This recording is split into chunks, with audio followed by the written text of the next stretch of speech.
Welcome back to SourceFed. I'm Steven Suptic. And I'm Candace Carrizales. Thousands of people from around the United States were out in protest last night, making highways in Los Angeles even more crowded. I was stuck on the 101 freeway for 4 hours, and I ended up having to pee on the side of the road, and some dude in the car behind me saw my pee-pee and took pictures and yelled out his car, "Wow, that is a bad-looking penis." Los Angeles wasn't the only city where protesters took to the streets. Chicago, New York City, Oakland, Philadelphia, Boston, and a bunch of universities were also key protest locations.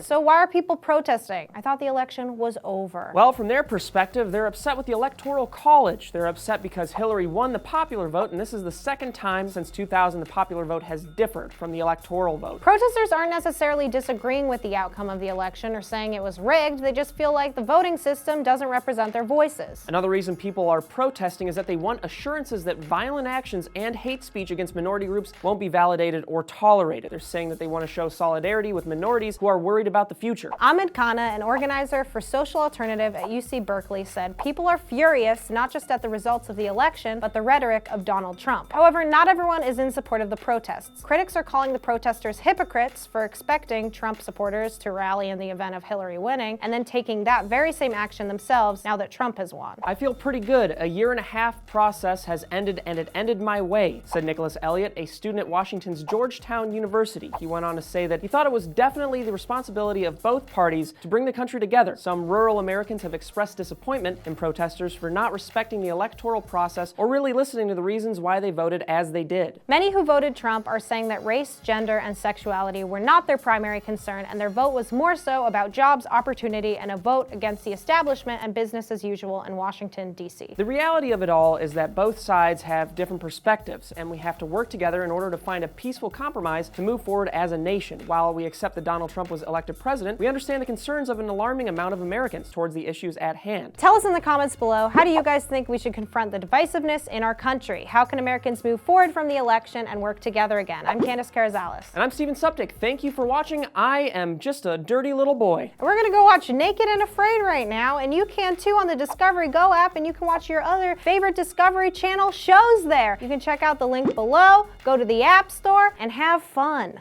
When must all men register for the Selective Service? What the hell's that? The draft? We still do that? Do they still draft? At any age, at age 6. Well, I imagine this as a kid. You want a room somewhere or like a panel somewhere in your house where the floor opens up and you can slide down into a room made out of pillows.